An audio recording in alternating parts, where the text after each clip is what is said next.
Plot చాలా బాగుంది, heroine the end లో ట్విస్ట్ కూడా చాలా బాగుంది. Best super bro. మొత్తం స్మాష్ చేయబోతుంది. కాంతార్ లాంటి సినిమా ఇండియన్ హిస్టరీలోనే చిరస్థాయిగా నిలిచిపోయి డివోషనల్ బ్లాక్ బస్టర్. ఇలాంటి మామూలు సినిమా కాదు. రిషబ్ శెట్టి తీసిన సినిమా ఇండియన్ సినిమా తొడగొట్టే సినిమా తీశాడు. ఇలాంటి సినిమా చరిత్రలోనే నిలిచిపోతారు. క్లైమాక్స్ చాలా బాగుంది, యూ షుడ్ వాచ్ ఇట్. మీరు చూస్తేనే అర్థమవుతుంది. ఈ సినిమా అసలు భగవంతుడు నిజంగా నిరూపించుకుని మళ్ళీ దైవస్థం ఉందని నిరూపించుకుని హీరో గారు హ్యాట్సాప్ అని చెప్పొచ్చు.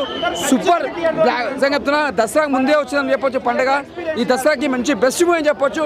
Block buster. ఆవిడ చేసే శుద్రభూజులు ఉంటాయి బ్రో, మామూలుగా ఉండదు.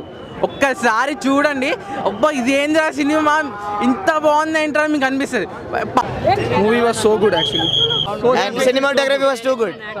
Rishabh Shetty sir, top notch sir, crazy performance. Literally stood up and started worshipping you, crazy. చాలా అంటే చాలా cinematography, music, waiting for Very good. Waiting for part 3.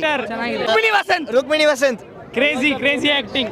కానీ బ్రదర్, నేను డైరెక్ట్కి కలుస్తా, నిజంగా డైరెక్ట్ అని కలిస్తే మామూలు ఒక్క విషయం చెప్తా, అన్న మీరు చేసిన సినిమా మామూలుగా లేదు. క్లారిటీ లేదన్న, మనకు మళ్ళీ ఇంకో సెకండ్ పార్ట్ ఉంది.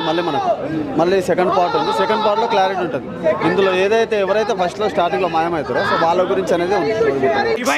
Music was too good. BGM, crazy BGM. Background scores bore ఏం లేదు, మనకు అనిపిస్తుంది అట్లా. కానీ సెకండ్ హాఫ్ మాత్రం ఆల్మోస్ట్ క్లైమాక్స్లో అమ్మవారు కానీ మన తెలుగు దేవుళ్ళు అది చూపించడం బాగా చూపించారు. మాత్రం హైలైట్, ఒక లెవెల్ కాదు, హైలైట్. ఇక దానికంటే మించి ఏం చెప్పలేదు. హీరోయిన్ క్యారెక్టర్ రుక్మిణి గారు స్టార్టింగ్ నుంచి చాలా మంది ఒక పార్లర్గా బాగానే చూపిస్తారు, తక్కువ చూపిస్తారు. క్లైమాక్స్లో మాత్రం అది మనం రివీల్ చేయొద్దు. క్లైమాక్స్లో మాత్రం వేరే ఆమె హైలైట్ అయినది. ఆయనకు చెప్పలేము, ఆయన వాయిస్ కానీ ఆయన యాక్షన్ కానీ మేము చేసినాం కాబట్టి మాకు తెలుసు.